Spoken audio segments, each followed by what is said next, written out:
할렐루야. 우리 옆에 있는 분들께 오늘도 성령 안에서 기뻐합시다.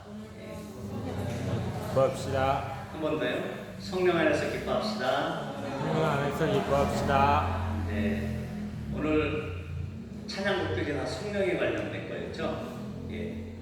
제가 주중에 성령님에 대한 책을 보게 됐고, 그래서 하나님께서 마음을 주셔서 오늘 성령님으로 도배를 했습니다. 오늘 느낀 건데, 우리 우진이가 PPT를 아주 전문적으로 잘 넘기더라고요. 바리가 의도하는 걸 딱 알아가지고 미리 팍팍 이렇게 첫곡 같은 거 보니까 너무 잘 어울려가지고 은혜가 됐습니다. 네. 오늘 이사야 말씀 보니까요. 먼저 오늘 이 말씀을 드리기 전에 오늘 그 기독교의 초보자 같은 분들이 몇 분 계세요, 우리 자리에. 그래서 오늘 기독교의 기초적인 설명들을 배경으로 설명을 하기 때문에 좀 이해가 쉬운 반면에 또 기존에 신앙에 연륜이 있는 분들은 좀 들은 얘기지만 양해해 주시고 그렇게 들으셨으면 감사하겠습니다. 자, 오늘 이 말씀 이사야서의 말씀은요, 신약과 구약 중에서 선지자들의 선지서 중에서 이제 이사야라는 선지가 있단 말이에요. 그러니까 선지자라고 하는 것은 하나님께서 자기 백성들에게 특별히 세우셔서 하나님의 의중을 알리는, 그래서 많은 기도와 하나님의 특별한 은혜로 하나님의 뜻을 알고 하나님 말씀하신 걸 그대로 백성에게 전달하는 그 선지자를 이야기하거든요. 그 선지자 중에 한 명이 이사야라는 분이 있었는데, 그분이 쓴 기록 중에 이 이사야서라고 하는 기록이 있는 거죠. 근데 이 이사야서의 기록은 보통 구약의 복음서라고 얘기해요. 그건 뭐냐면 복음서라고 하는 것은 예수님이 이 땅에 오셔서 하나님이신 그분이 육신을 입고 오셔서 이 땅에서 가르치고 행하시던 것들을 기록해 놓은 거예요. 그의 제자들을 통해서. 그런 이 복음서가 신약에 예수님이 딱 등장하면서, 신약은 이제 새로운 약속이고 구약은 옛날 약속이란 말이에요. 그래서 이 예수님께서 신약에 등장하셔서 기록하신 그 예수님의 모든 행적들을 그대로 미리 예수님이 오시기 한 600년 전에 미리 이사야라는 선지자를 통해서 기록을 해놨는데, 예수님에 대한 그 사건과 예수님의 그 어떤 속성에 대해서 잘 기록을 해놓고 있단 말이에요. 그래서 구약의 복음서다라고 하는 게 있는 오늘 이 이사야서라고 하는 말씀입니다.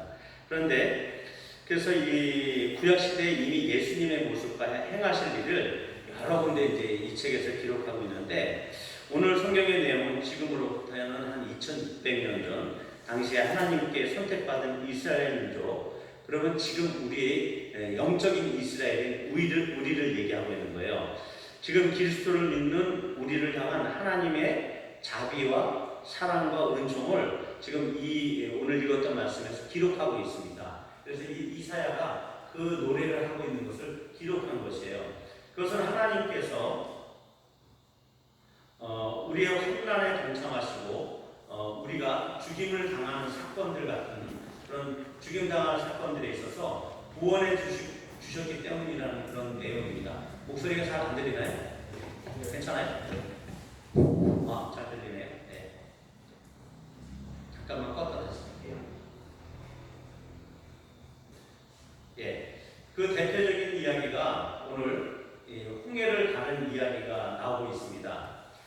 이집트라는 땅에서 이스라엘 민족들이 노예 생활을 했단 말이에요. 그런데 이 이스라엘 사람들이 노예 생활하는 이 상황을 보시고 하나님께서 이 이스라엘 백성을 구하는 그 사건을, 지난 시절의 그 사건을 오늘 회상시키게 하는 그런 구절들이 나오고 있어요. 그리고 하나님의 은총과 사랑을 표현하고 있는 구절들이 오늘 등장하고 있습니다. 우리가 십계라고 하는 영화 있죠? 예. 그 십계라는 영화를 통해서 본 장면이기도 한데, 뒤에는 그래서 이스라엘 민족들이 이집트를 탈출해서 나올 때 뒤에서 그 이집트 군대들이 마차를 타고 막 쫓아오는 거예요. 그런데 이 이스라엘 민족들은 바로 앞에 이제 홍해라고 하는 큰 바다, 깊은 바다 가운데 앞에 도착을 했다는 말이죠. 그런데 그 하나님께서 그 홍해 바다를 쫙 가르세요. 그리고 그 바닷물이 벽처럼 이렇게 쓰게 만들고, 하나님께서 이스라엘의 백성의 한 목자로 모세라는 사람을 세워서 그 모세가 지팡이를 딱 오른손으로 드니까 물이 쫙 갈라지면서 거기를 싹 지나가게 된단 말이에요. 그리고 지나갈 때 물이 축척축척하지 않겠어요? 그러니까 거기에 동풍이라고 아라비아 광야에서 부는 그 뜨거운 바람을 불게 하세요. 그래가지고 그 바닥을 깨끗하게 이렇게 건조시키는 그런 일들까지 행하시면서 이스라엘을 이렇게 홍해를 건너게 하시는데, 그러고 나서 그 대적들이 쫓아오니까 어떻게 물을 싹 닫아버려요. 그래서 그 안에서 다 수장이 되고 그 모든 이집트의 군사들이 다 죽게 되는 사건들이 오늘 등장하는 배경이 되는 것입니다. 그래서 이렇게 하나님의 그의 백성들을 구원하시려고 하는 그 강한 의지와 지극한 사랑을 볼 수 있는 것이 오늘 구절이에요. 그리고 이 민족을 지도했던 이 모세라는 사람은 바로 신약의 예수 그리스도를 예표하고 있는 거고요. 그 홍해라는 그 홍해를 다 가르잖아요. 그것은 말하면 지금 신약에서 세례를 얘기하고 있어요. 물세례. 우리에게 세례를 줌으로 인해서 우리가 완전한 크리스찬이 되는 거잖아요. 그것을 예표하고 있는 것입니다. 그렇게 깊은 바다를 건너게 할 때도 광야를 지날 때 사용되는 튼튼한 말처럼 우리를 안전하고 넘어지지 않게 우리를 인도하신다, 이렇게 비유적으로 오늘 설명하고 있는 것입니다. 그런데 오늘 이 이사야글에서 특이한 단어가 세 가지가 등장하고 있거든요. 그리고 이 단어는 구약에서는 전면적으로 자주 등장하지 않아요. 바로 이제 성령이라는 용어인데요. 오늘 이 이사야서의 구절에는 세 번이나 반복적으로 이 성령이라는 단어가 나오고 있습니다. 우리 한번 잠깐 다시 볼까요? 10절에 보니까 주의 성령을 근심하게 하였다. 이렇게 위에 자막에 나옵니다. 주의 성령을 근심하게 하였다. 10절에 나오고 있죠. 주의 성령라는 단어로 나오고 있고요. 두 번째로는 11절에 그의 백성들 가운데 성령을 두셨다. 그리고 세 번째로 여호와의 영이 그 백성들을 편히 쉬게 하셨다. 14절에 이렇게 나오고 있단 말이죠. 그래서 첫 번째 그 말은 그의 백성들이 그렇게 하나님의 자비와 사랑으로 좋은 곳으로 인도하심에도 불구하고 하나님을 배반했다라는 것이에요. 그때 그것을 하나님의 성령을 근심하게 했다라고 하는 표현을 사용하면서 이로 인해서 하나님께서 그들을 회초리로 때리시고 그렇게 징벌하시겠다라고 하는 내용이 들어가 있습니다. 그래서 어찌됐든 하나님의 온전한 백성으로 하나님만을 전적으로 섬기고 하나님만을 전적으로 사랑하는 그 백성으로 만들려고 하는 그런 과정들 가운데 성령께서 근심하고 있는 모습을 보여주고 있는 것이에요. 이 이야기는 성령께서는 이렇게 우리처럼 근심도 하시고 슬퍼도 하시고 우리가 하나님을 향해서 열심을 품고 하나님을 향해서 하나님을 존귀히 여길 때 기뻐하시고 이런 분이시라는 것이죠. 그 다음에 둘째는 그의 환난과 사망의 위협 가운데서도 우리의 환난과 위협 가운데서도 우리가 인도함을 받을 때 그 백성들 가운데 하나님이 그 성령으로 함께 하신다는 내용입니다. 즉 홍해를 건너는 그 사건과 모든 과정 가운데 성령께서 그 백성들 가운데 함께 계셨다는 것이에요. 그 성령께서 함께 계시기 때문에 바닷물이 결코 침범할 수가 없는 거예요. 그 전능하신 하나님, 성령 하나님께서 그들과 함께 건너는데 어떻게 바닷물이 그들을 삼킬 수가 있겠어요? 어떻게 그 하찮은 애국 군대가 아무리 많은 숫자, 강한 군대, 전 세계에서 강한 군대인데 애국 군대조차도 어쩔 수 없는 거죠. 그 강하신 성령께서 함께 하시고 있다. 이 모습을 보여주고 있는 거예요. 셋째는 그들을 편히 쉴만한 좋은 곳으로 인도하시는 분으로, 그래서 하나님께서 성령님을 표현하고 있는 것을 볼 수가 있는 것입니다. 그래서 성령이라고 하면 하나님의 영, 또 여호와의 신, 그리스도의 영, 또 거룩한 호흡, 또 거룩한 입김, 거룩한 바람, 이런 호칭들로 사용되긴 하거든요. 그럼에도 불구하고 우리랑은 좀 떨어져 있는 느낌이 있어요. 왜 그러냐면 우리가 이제 삼위일체라고 하잖아요. 아버지 하나님 하면 아버지라고 하는 인격적인 호칭이 있어요. 그 다음에 우리가 예수님 하면 아들 하나님 그러잖아요. 그런 것처럼 인격적인 호칭이 있는데 성령님에게는 인격적인 호칭이 없어요. 물론 고대 고부들은 성령님을 어머니라고도 표현하고 있지만 그것은 옳지는 않아요. 어찌됐든 교회는 우리의 어머니가 되는 거 맞아요. 모든 성도들의 어머니는 교회예요. 하지만 교회를 창조하시고 교회 가운데 계시는 성령님이 곧 어머니라고 하는 표현은 그렇게 할 수 있는 건 아니거든요. 이것을 잘못 오해할 수도 있기 때문에 그렇습니다. 어찌됐든 이 성령님께서 이렇게 호칭하시는 것이 여럿이 있지만 어쨌든 역사의 정면에 드러나시지 아니하시면서 계속적으로 우리를 그리스도께로 또한 우리를 하나님 아버지의 품으로 인도하시는 그런 놀라우신 뒤에 감추 계시면서 미소 지으시는 분으로 그렇게 어떤 하간은 표현하기도 했습니다. 자, 기독교는 그래서 이런 삼위일체 하나님을 이야기하는데 기독교는 그래서 유대교나 이슬람교의 알라처럼 유일신교는 절대 아니에요. 기독교가 유일신교라고 보통 알고 있었잖아요.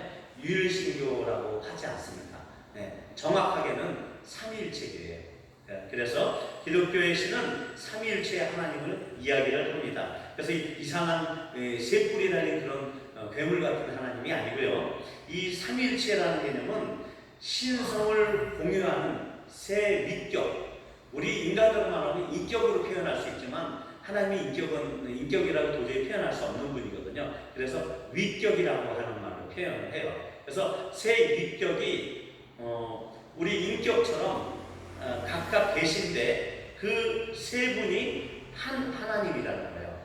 그 동일 본질을 갖고 계신 한 하나님으로서 그 신성을 공유하고 있단 말이죠. 그렇기 때문에 삼위일체라는 표현을 하는데 이때 우리가 조심해야 될 것은 한 분 하나님이라고 말해서는 안 되는 거예요. 한 분, 우리가 사람을 향해서도 어떤 한 분, 그러면 한 인격을 얘기하는 거거든요. 그런 것처럼 하나님의 위격에 있어서도 한 분 이렇게 표현하진 않아요. 그래서 세 분으로는 표현할 수 있어요. 세 위격이시기 때문에. 그런데 하나님은 하나이시기 때문에 한 하나님 이렇게 표현합니다. 한 분 하나님이 아니고 어떻게 해요?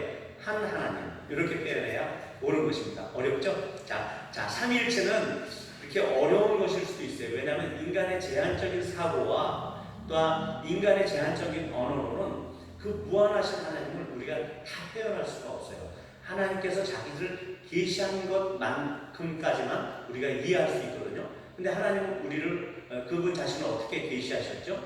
성경이라고 하는 이 하나님이 특별히 한 40여 명의 성경 저자들을 통해서 그 66권 안에 하나님의 뜻을 계시해 놓으셨단 말이에요. 그래서 성경을 주의 깊게 우리가 묵상을 하게 되면 하나님의 이런 삼위일체적인 속성도 우리가 발견할 수 있는 것이고요. 성경 안에는 삼위일체라는 말이 없어요. 그럼에도 불구하고 성경을 그렇게 묵상하고 탐독하였던 그 교부들에 의해서 이 삼위일체라는 교리가 형성되었단 말이에요.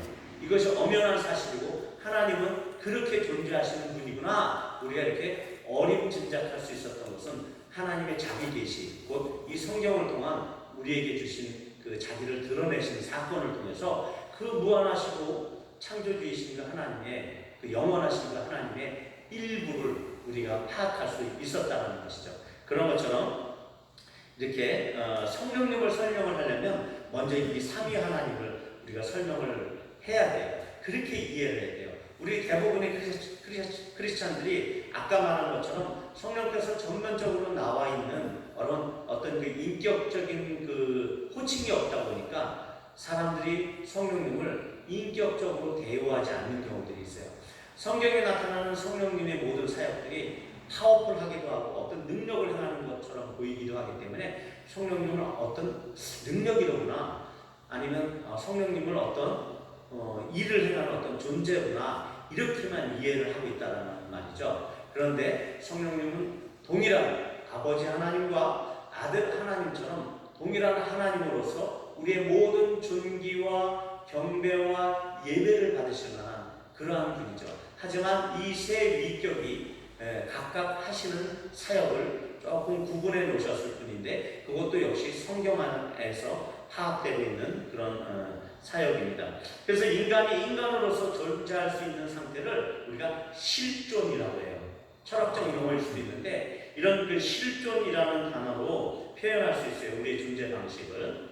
만약 하나님께서 이런 실존하는 인간의 언어 또 실존하는 인간의 이성에 의해서 모두 표현되어질 수 있는 그런 하나님이라면, 그렇게 모두 설명되어질 수 있는 하나님이라면, 그렇게 우리 이성에 의해서 다 파악될 수 있는 하나님이라면 그것은 이미 인간과 같은 존재이지 초월적인 하나님은 안 되시는 거거든요. 이렇게 하나님은 그 비밀 가운데 자기의 무한하신 지혜와 지식을 갖고 계시지만 우리는 그것을 평생을 쫓아가도 다 헤아릴 수 없습니다. 왜?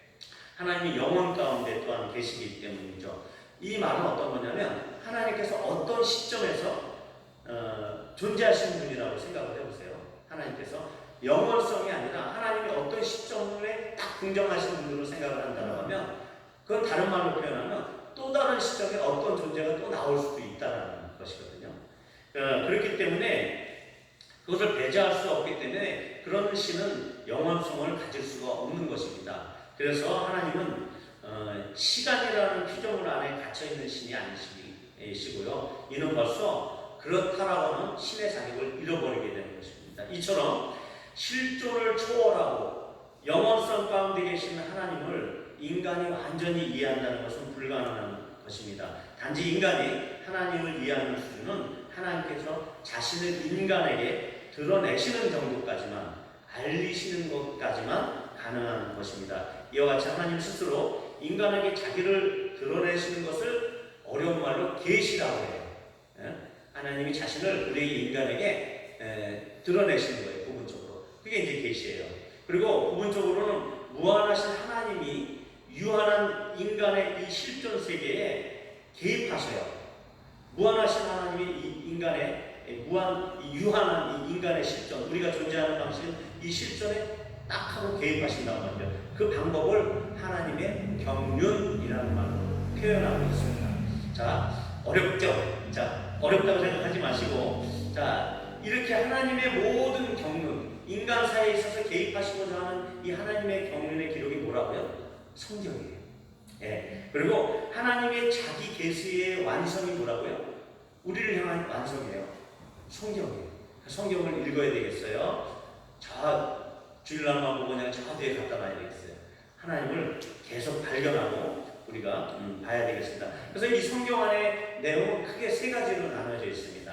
하나님의 창조 사역과 또 인간의 죄와 타락으로부터의 우리를 다시 끄집어내고 구속하시는 그 재창조의 사역과, 또한 그 구속 후에 하나님의 자녀가 되거든요. 우리가 그러면 우리가 태초에 지어진 바 하나님의 그 형상, 이미지 오브 가시라고 하는데, 그 하나님의 형상대로 다시 회복되어 가게 하는 그런 사역, 그것이 바로 이제 성화라, 그러니까 거룩하게 되어진다라고 해서 이제 성화라는 말을 쓰는데, 그 성화의 사역 가운데 이렇게 세 가지로 구분이 되고 있단 말이죠. 이 세 가지는 하나님의 인류 역사에 대한 그 개입과 하나님의 경륜이 그 아들 예수님의 십자가의 사건, 예수님이 십자가를 통해서 철저히 하나님 자기 아버지께 순종하셨던 그 사건으로 인해서 모든 것이 기결이 되고 해석이 되고 설명이 되는 것이 성경이 말하는 통일된 주제예요. 성경은 이 66권이 처음부터 끝까지 동일한 주제를 갖고 있거든요. 그것이 바로 예수 그리스도의 구속 사건을 통한 이 모든 하나님의 경륜이 해설되어진다는 것이에요. 예수 그리스도가 없으면 이 성경이 구약의 신약에 등장한 예수님에도 불구하고 구약 안에서도 예수님을 모든 성경에서 확인하고 발견할 수가 있단 말이에요. 이렇게 신비한 책을 우리에게 주셨기 때문에 이 성경을 통해서 우리가 하나님을 발견할 수 있는 것이고, 성령 하나님 또한 아버지 하나님, 아들 하나님에 대한 이 삼위일체의 어떤 그 신성의 원천이신 하나님과 신성의 공유자이신 아들 하나님과 성령 하나님을 이해할 수가 있습니다. 자, 이 전제하에 오늘 주신 이 말씀들을 한번 보도록 하겠습니다. 어쨌든 어렵잖아요. 어렵지만 이 하나님의 삼위일체의 신비 속에는 이 세상을 향하신 하나님의 지극한 사랑이 함축되어 있다는 것입니다. 요한일서 4장 7절에서 10절 한번 띄워줄래요? 볼게요. 제가 한번 읽어볼게요. 잘 보세요. 사랑하는 자들아, 우리가 서로 사랑하자. 사랑은 하나님께 속한 것이니 사랑하는 자마다 하나님으로부터 나서 하나님을 알고 사랑하지 아니하는 자는 하나님을 알지 못하나니 이는 하나님은 사랑이시니라. 하나님의 사랑이 우리에게 이렇게 나타난 바 되었으니 하나님이 자기의 독생자를 예수님이죠 세상에 보내심은 그로 말미암아 우리를 살리려 하심이라. 사랑은 여기 있으니 우리가 하나님을 사랑한 것이 아니요 하나님이 우리를 사랑하사 우리 죄를 속하기 위하여 화목제물로 그 아들을 보내셨습니다. 자, 위에 성경 말씀처럼 하나님께서 본질상 사랑이시다라고 이렇게 표현하고 있거든요. 그러면 하나님이 사랑이시다면 그 하나님의 외부와의 그 관계에서 그 외부와 관계를 하고 외부의 대상들과 사귐이 있어야 된다는 것이고 외부의 대상을 자기의 품 안으로 품을 수 있어야 된다는 것을 전제하는 것입니다. 이해되세요? 하나님이 사랑이시다라고 하면은 그분의 인격 외에 다른 존재들에 대해서 품으실 수 있고 그와 관계할 수 있어야 된다는 말이죠.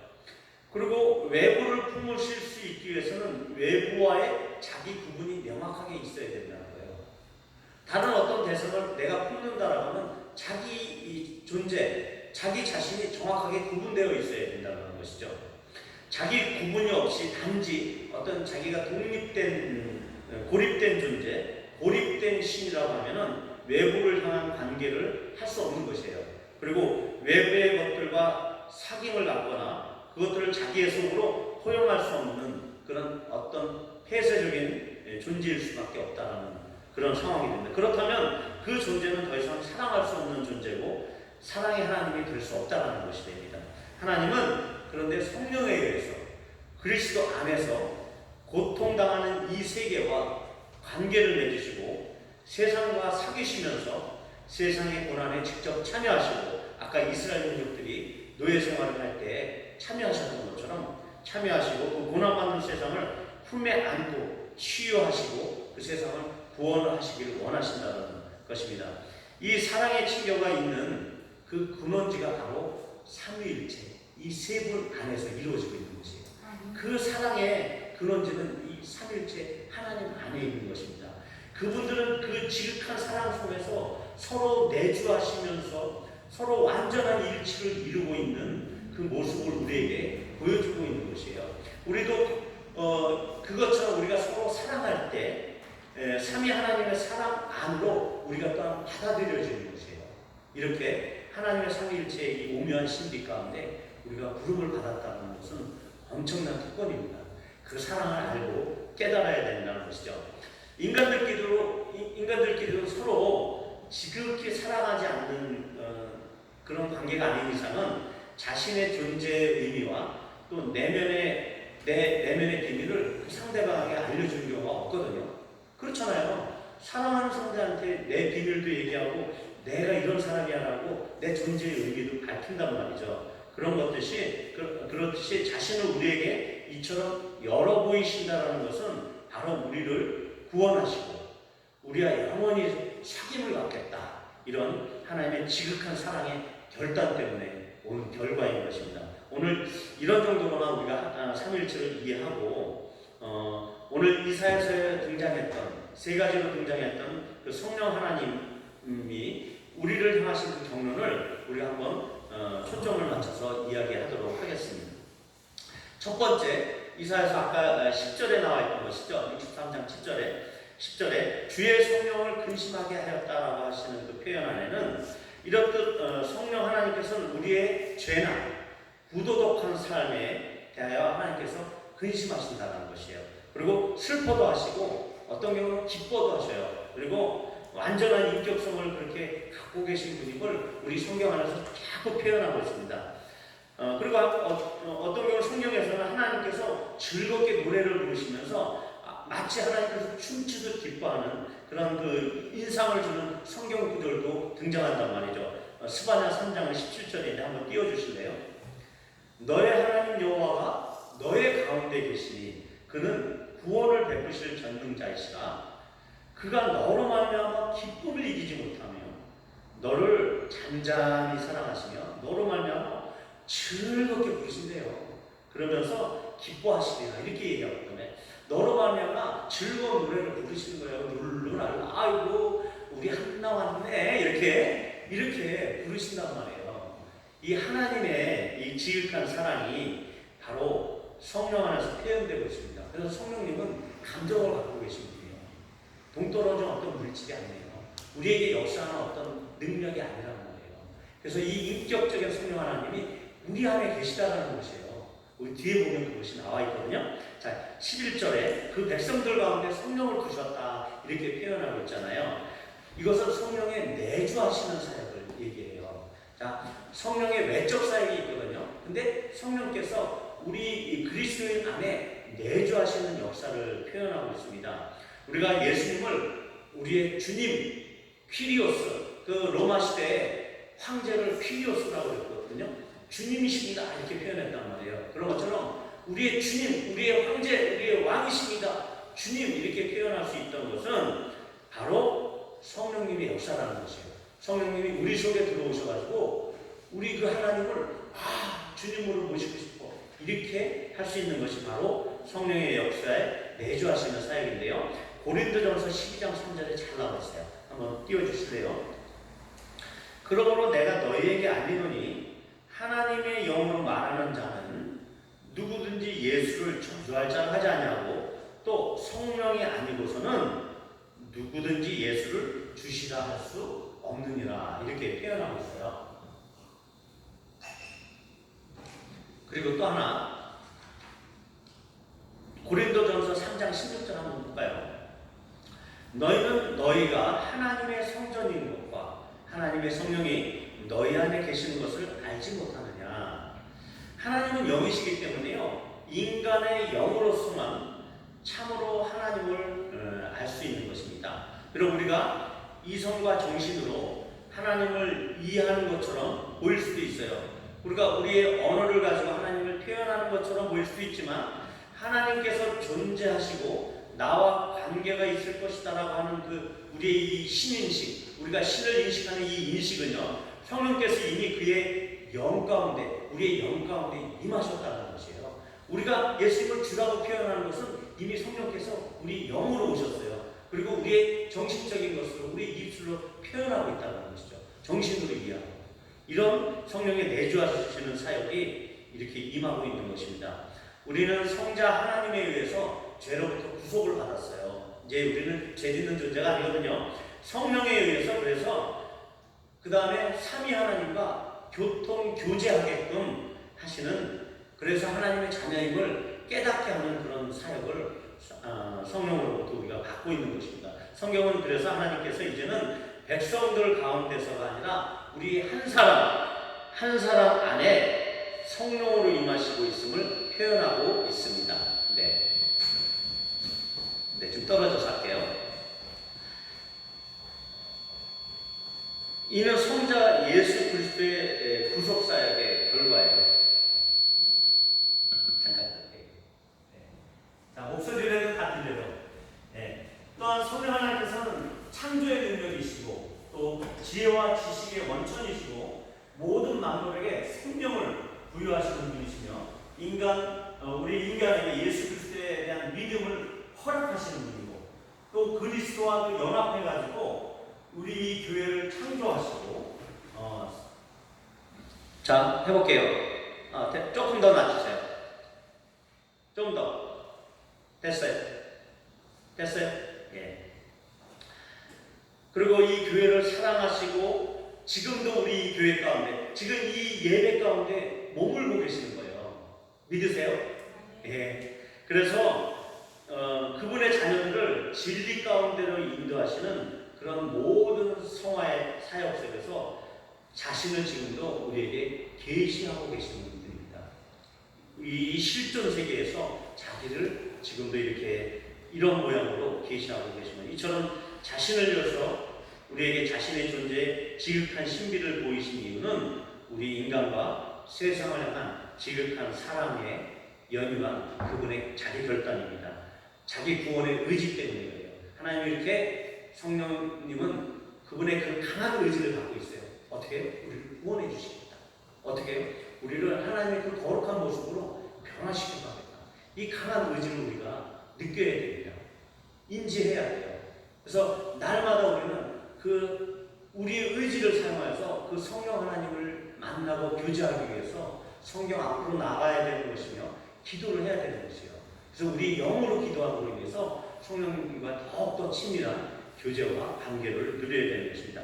오늘 말씀의 세 번째 마지막으로 여호와의 그 백성들을 편히 쉬게 하셨다라고 하는 14절의 구절을 한번 설명을 하겠습니다. 성령님은 그의 백성들을 인도하실 뿐만 아니라 그렇게 이렇게 편하게 해주신다는 것은 뭐냐면 그들을 쫓아왔던 대적들, 우리 인생사에 있어서 이 사탄이라고 하는 이 우리의 대적들이 우리를 늘 괴롭히고 우리가 집중하지 못하게 하고 우리를 하나님으로부터 계속 멀어지게 하는 일을 한단 말이죠. 그런데 이 대적으로부터 우리를 보호하시고 끄집어내는 그 능력을 행하신다는 부분으로 우리가 이해할 수 있는 것입니다. 즉 적대 세력들의 공격이나 위협으로부터 보호할 뿐만 아니라 적극적으로 하나님의 나라의 위대하심을 우리에게 드러내시는 그 능력을 베푸시는 전능하신 분으로서 성령 하나님께서 등장하시는 것입니다. 이 말은 성령님이 어떤 능력이나 파워 자체가 아니라 그리고 그분의 일부분에 속한 능력이 떨어져 나가가지고 그 능력이 그 일을 하는 어떤 구성 요소로서의 어떤 능력이 아니라 이미 그분 자체가 능력이라고 하는 것을 나타내고 있다는 것을 우리가 명심해야 됩니다.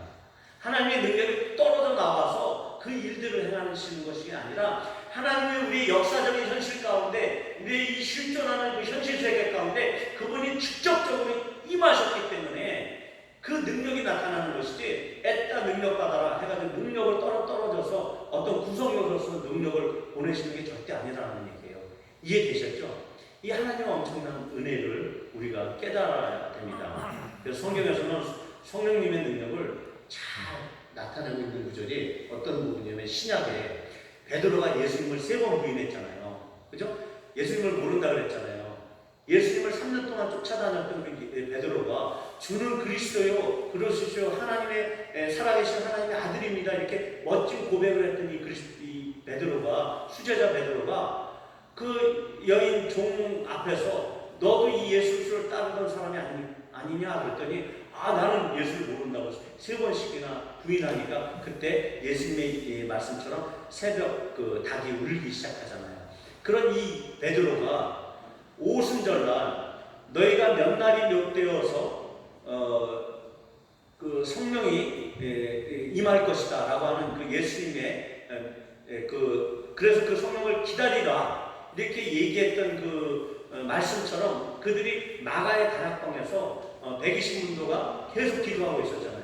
그때 오순절날 불의 혈처럼 성령이 임하셔가지고 이 불에 대한 그 성령의 모습들은 더 구체적으로 나중에 한번 시간이 되면 설명을 드릴게요. 어찌됐든 그렇게 성령이 임하시니까 어떻게 돼요? 베드로가 3,000명을 그 솔로몬의 그 행각이 있는 데서 설교를 하기 시작하니까 3,000명이 하루에 내가 어떻게 하면 좋겠느냐 이거면 그러면서 회개하면서 하나님을 믿게 되는 이 놀라운 일이 있게 되잖아요. 그 여인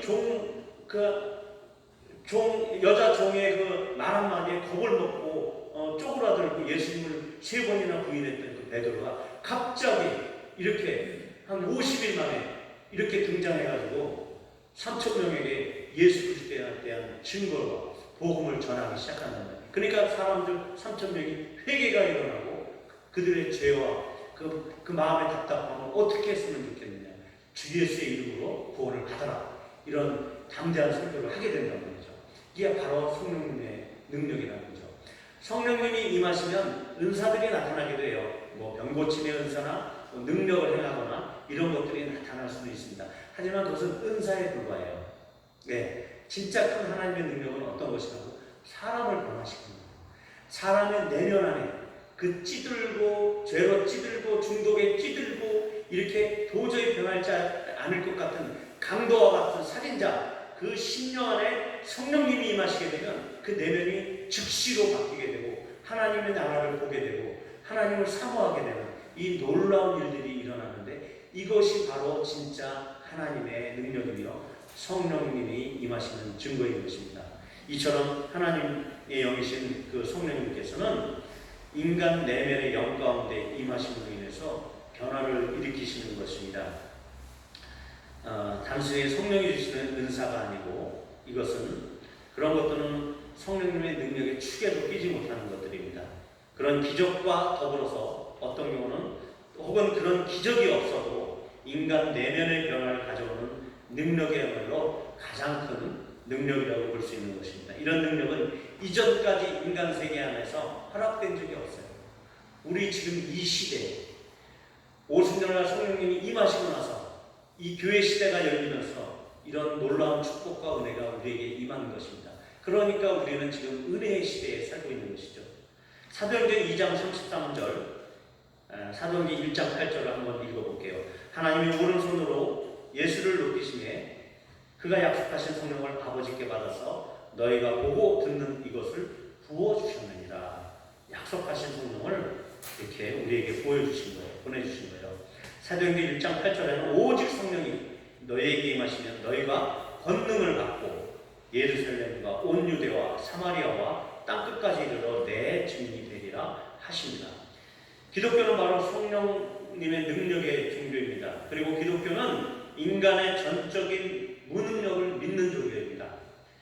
이처럼 그렇기 때문에 하나님의 능력을 전적으로 의지해야 한다고 오늘 가르치고 있는 것입니다. 이처럼 성령님의 이 능력은 다른 세계로부터 우리에게 온 것이에요. 하늘로부터 임하는 능력이며 그러면서도 부드럽지만 저항할 수 없는 아주 강한 능력입니다. 이런 무능한 인간에게 임하는 은혜의 능력인 것입니다. 이것은 인간의 내부에서 끌어낼 수 있는 그런 어떤 능력보다도 무한히 큰 도덕적인 능력이기도 하고 사람을 죽인 그 강도에게 또한 그 강도를 온순한 어린 양처럼 그 심령을 부드럽게 변화시킬 수 있는 인간 내면의 변화를 가져오는 초자연적인 능력인 것입니다. 우리가 이제 이런 능력을 체험하기를 그래서 우리는 더 간절히 사모해야 합니다. 왜? 그분이 인격체이시기 때문에 그분은 사랑으로 우리에게 존재하시는 분이기 때문에 그 자신을 열어서 우리에게 오신 분이기 때문에 우리도 우리 자신의 한계를 넘어서 그분을 전적으로 인격적으로 사모하고 갈망하며 그 교제를 우리가 사랑해야 된다는 것입니다. 날마다 성령으로 충만한 삶이라고 하는 것은 나의 내면의 죄를 미워하고 살아계신 하나님을 찾고 만나기 위해서 그분 앞으로 날마다 스스로 아주 기쁘게 나아가는 그것이 내게 일어날 수 있는 가장 큰 능력이라는 것을 우리가 확인해야 합니다. 다른 교회 밖에 거듭나지 않은 사람들의 심령 안에 그들이 물과 성령으로 거듭나게 하는 그 일은 바로 능력의 일을 우리가 나타내는 것입니다. 그런 삶을 사는 것이 능력 있는 삶이라는 것이에요. 우리가 기적을 행하고 병든 자를 고치는 그것이 능력이 아니라 그 한 사람의 심령 안에 그리스도 예수의 영이 그를 변화시킬 수 있도록 하는 우리의 그 전도의 그 미련한 것이 바로 성령님의 능력을 이 세대 가운데 끌어내리는 그런 놀라운 행위라는 것입니다. 이 능력은 성령의 강림을 사모하고 갈구하는 신령에게 주어지는 특권인 것입니다. 마지막으로 사도행전 1장 5절 띄워주세요. 요한은 물로 세례를 베풀었으나 너희는 몇 날이 못되어 성령으로 세례를 받으리라 하셨느니라. 몇 날이 못되어 부어지는 성령의 세례가 그것을 기다리고 그 능력의 세례를 사모하는 그런 자들에게 주어졌던 것입니다. 이 성령님의 능력이 이 성령님의 임재하심이 우리의 영 가운데 또한 그들의 영 가운데 믿지 않는 사람들 우리의 그 교회 바깥의 사람들의 그 심령의 그 영 가운데 그 성령님의 강림하심이 바로 우리 또한 그 우리 삶의 현장 가운데 폭발적으로 부어지시는 그 성령의 능력을 우리가 더욱 사모하고 기도해야 되는 줄로 믿습니다. 그런 높은 산 좋은 꼴 교회 모든 성도님들이 되길 간절히 축원합니다. 잠깐 기도하겠습니다.